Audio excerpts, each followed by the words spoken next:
We're continuing our graphing techniques, and so what we're going to learn today is what you have to do if you cannot factor. So we always want to try to go with the end behavior and then factor, but like I said, in the case that you can't factor, you're going to need to know the rational root theorem.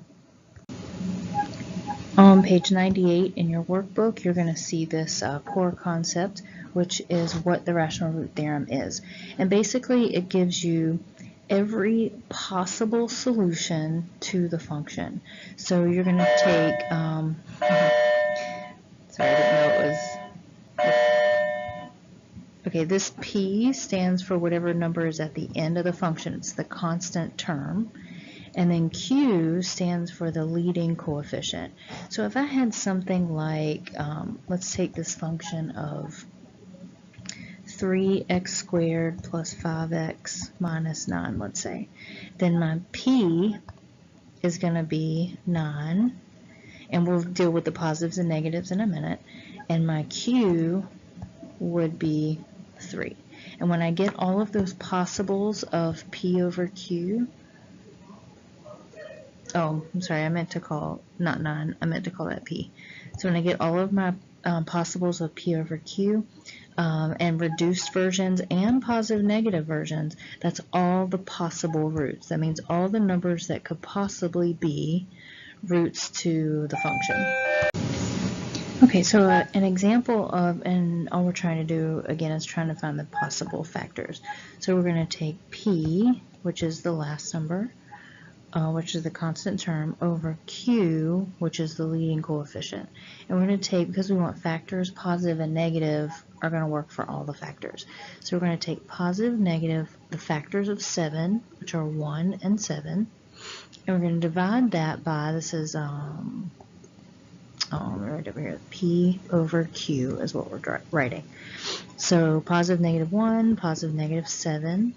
We have for Q, the factors are positive, negative 1, and positive, negative 2. So when we find our possibles all together, we're just going to divide every P by every Q. So the way that I do this is I take the first P and I divide it by the first and the second Q. So my first answer would be 1 over 1, which is 1, and then 1 over 2, which is 1/2. And then I take my 7, and I divide that by 1 and by 2. So it'd be positive negative 7 over 1 and positive negative 7 over 2. So this is the, let's see, we have 2, 4, 6, 8 different total possible solutions. That doesn't mean that all of them are.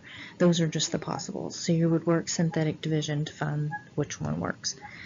All right, so now I want you to pause and play. I want you to take this function I have here and try it.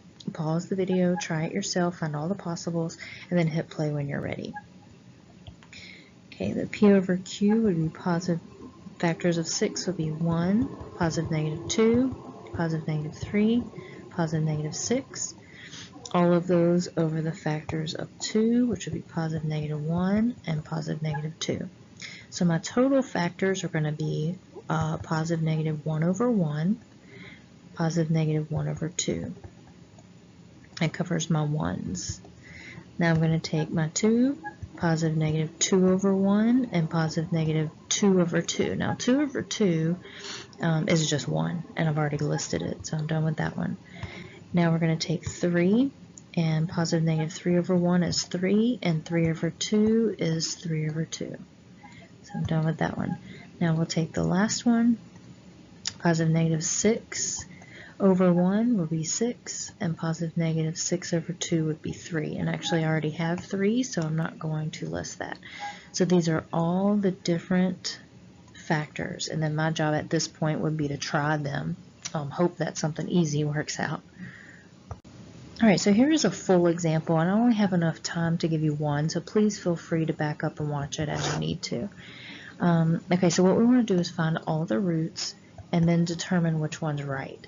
So, and this is so that we can graph it. So over on the right, we're going to eventually graph when we're done. All right, so we're going to take positive negative 1, positive negative 2, positive negative 3, positive negative 6, all over positive negative 1. So really that just leaves me with positive negative 1, 2, 3, and 6.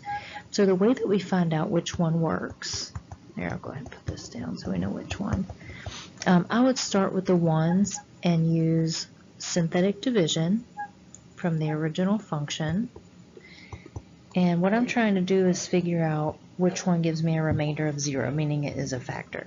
So in this case, I'm going to drop the 1. 1 times 1 is 1. 2 plus 1, that would be 3. Negative 2, well, that is not 0. I don't really care what it is, guys. The fact is it's not 0. So I'm going to move on to the next number. I'm going to try negative 1 in the box. So it'll be 1, 2, negative 5. And I just have to keep doing this until I find one that works. 1, negative 1 would be negative 6. Oh, okay, so we got lucky here. We finally got a remainder of 0. So what that means is that x minus 1 is a root, which of course, remember, we write as x plus 1 times, and then we're going to take this thing and write it in polynomial form, and we want to set that equal to 0. So x plus 1 equal to 0, we already know what that is, but we're going to take this and factor it again. So this would be x plus 3 times x minus 2. Okay, so our final answers here are negative 1, negative 3, and 2. So we're going to go to negative 1 and put a point. We're going to go to negative 3, and we're going to go to positive 2. Okay, so that's just one step. Now I need to go back and find my end behavior. My end behavior.